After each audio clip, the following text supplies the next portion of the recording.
আসসালামু আলাইকুম। দুর্নীতি দমন কমিশন দুদকে সম্প্রতি নতুন একটি সার্কুলার প্রকাশ পেয়েছে, যেখানে প্রায় 14,000 জনবল নিয়োগ প্রদান করা হবে।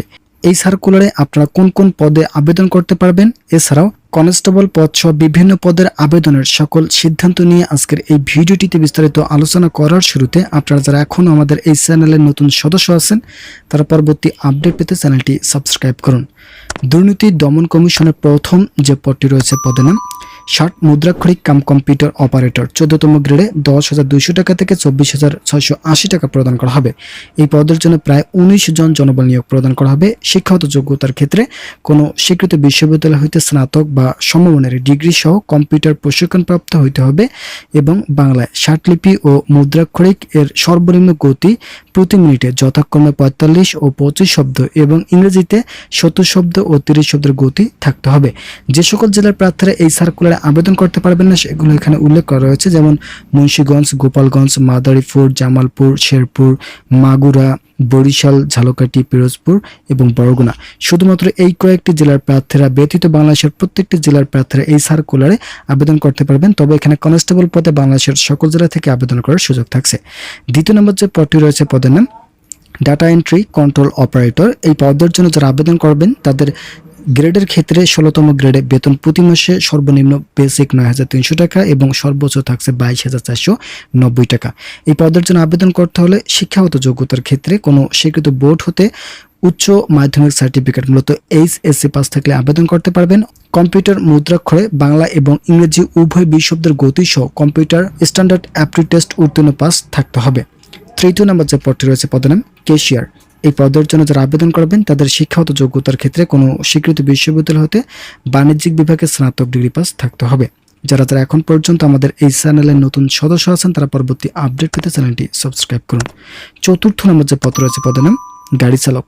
গাড়ি চালক পদে যারা আবেদন করবেন তাদের 16তম গ্রেডে বেতন প্রতি মাসে সর্বনিম্ন 9,300 টাকা এবং সর্বোচ্চ 22,490 টাকা প্রদান করা হবে। শিক্ষাগত যোগ্যতার ক্ষেত্রে কোনো স্বীকৃত বোর্ড হতে দ্বিতীয় বিভাগে উত্তীর্ণ মাধ্যমিক স্কুল সার্টিফিকেট বা সমমান পরীক্ষা উত্তীর্ণ পাস সহ হালকা গাড়ি চালানোর বৈধ ড্রাইভিং লাইসেন্স থাকতে হবে। এছাড়াও পঞ্চম নম্বর যে পদ রয়েছে পদের নাম কনস্টেবল। কনস্টেবল পদে অনেক প্রার্থী আবেদন করতে ইচ্ছুক। যারা তরুণ বয়সের প্রার্থী রয়েছেন তারা কিন্তু এই পদের জন্য দীর্ঘদিন থেকে অপেক্ষা করছিলেন।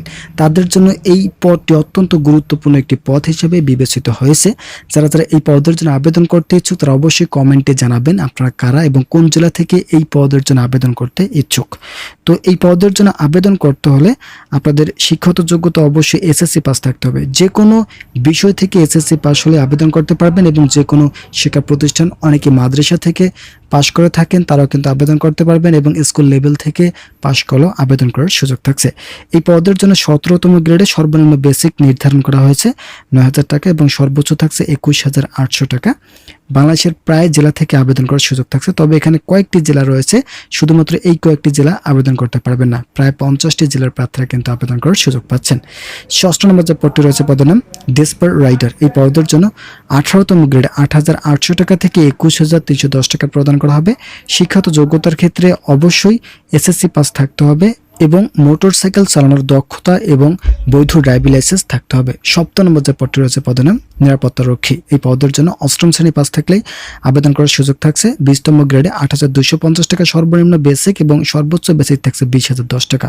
8 নম্বর যে পদ রয়েছে পদের নাম অফিস সহায়ক, মোট কথা পিয়ন। এই পদের জন্য আবেদন করতে হলে 8ম শ্রেণী পাস থাকতে হবে এবং 20তম গ্রেডে জনবল নিয়োগ প্রদান করা হবে। যারা এখন পর্যন্ত এই সার্কুলারে আবেদন করেননি তারা অবশ্যই দ্রুত সময়ের মধ্যে আপনাদের কাঙ্ক্ষিত আবেদনগুলি সম্পন্ন করুন। ভিডিওটি শেষ করার পূর্বে আপনাদের কাছে বিনীতভাবে রিকোয়েস্ট করতেছি আপনারা অবশ্যই চ্যানেলটি সাবস্ক্রাইব করে আমাদের সঙ্গে থাকবেন।